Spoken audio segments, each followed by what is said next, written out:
In terms of task 6, so the presentation, Lou does not require any additional modification.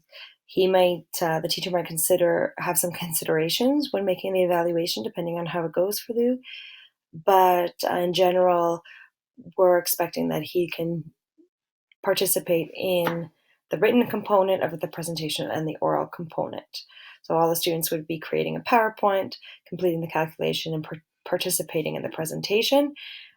The amount within which we expect each student to speak or write would depend on their level of ability, but I feel that Lou would be supported enough because we've scaffolded this task enough that he'd be able to participate without too much modification, without any modification, that is.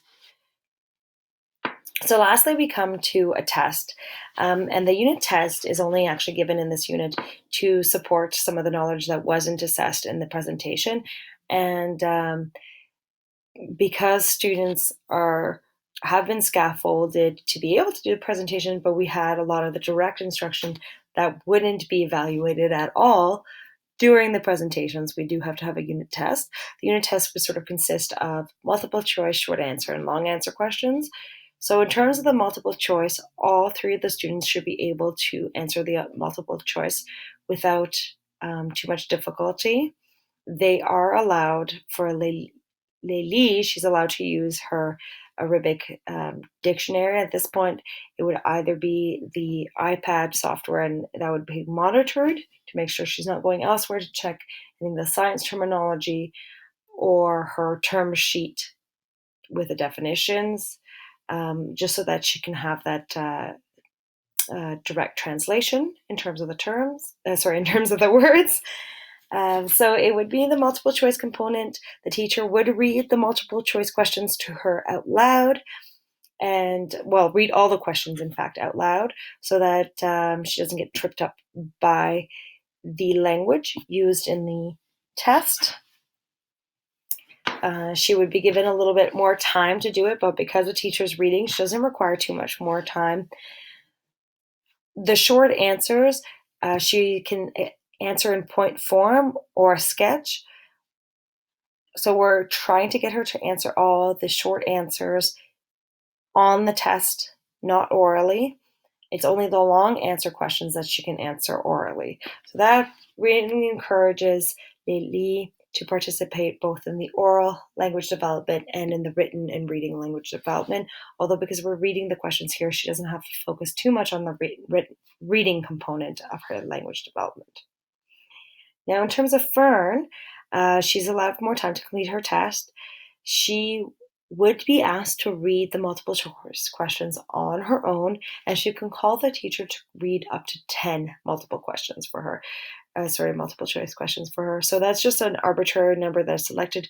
Again, the teacher can sort of modify that if she feels she needs more, but we're really trying to set the bar so that she can read be accountable for some of her reading here. The short answer questions, she can answer those in point form using sketches, and the long answer questions she can answer orally. For Lou, he'll be given extra time. We're trying to get him to do the test on his own as much as possible. He can call the teacher up for help in terms of rereading some of the questions that he might be getting tripped up on the way the terminology is used. So that's allowed. He's allowed to answer in point form in the short and in the long answer questions, and he's allowed to use diagrams or sketches to answer. So he's allowed that and extra time, but we're really trying to get him to be independent when writing this test. And the teacher will try to formulate the test in as clear and concise language as possible, and making sure that the children or all the students have been exposed to the terminology and the words used in the testing. So a lot of the pre-test or self-test the students did will support the same language. So that, in general, long-winded form, is the modifications that I did to my unit plan. Most of these modifications were done based on the modifications that were done in the text down here, which is the supporting English language learners. And I luckily had a nice hard copy of this given to me during a PE session that I did for supporting Syrian refugees in math. So I had a hard copy given of this guide, this practical guide for Ontario educators. So I use that guide, and I use the supporting English language learners with limited prior schooling. So that's our ELD students. That one wasn't as specific as to the instructions that were given, but it gave a lot of approaches and modifications that could be done. And then the last one that I use, and you can hear me going through the hard copies because I have hard copies of all of these, is the Many Roots, Many Voices. And this one, again, gives very specific, like,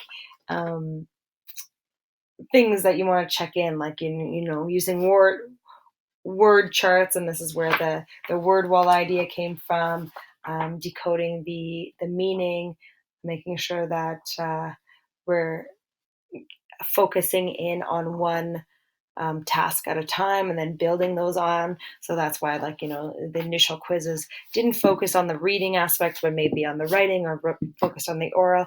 So trying to sort of keep the active brain focusing on one task and not overwhelming the student with too many tasks. And overall, my whole focus has been to set a really, really high standard for all my ELL students and making appropriate modification at that time, but setting the bar high and then bringing it down if you need to, but making sure that the bar is set high, because I think too many times when we're given ELL students, just because they can't communicate orally or in written form or can't read as well as other students, that doesn't mean that their science ability is in any way impacted. And we have to make sure as educators that we're not treating them as students with learning disabilities just because they have language deficiencies. So these are the references I use. So there's 3 that I pointed out there already: the English language, supporting English language learners, the supporting English language learners with limited prior knowledge, Many Roots and Many Voices. Additionally, the steps to English proficiency, we saw that earlier in the PowerPoint. And the guide, the Ontario Curriculum Guide, this is actually for English language, secondary language. So these are the English classes students would take before they can start the grade 9 or grade 10 English curriculum. And I actually did look at this over because it kind of helps guide what are the expectations at different ESL levels. So ESL level 4 or 5, 3, 2, and 1, and where the students are and how we're supposed to support them during those times. So that really helps guide me. Okay. Well, thank you. And I really enjoyed the course, and I hope I conveyed my understanding for the course in these videos. Have a great night, evening, and year, and hopefully your paths will cross in the future. Ciao, ciao.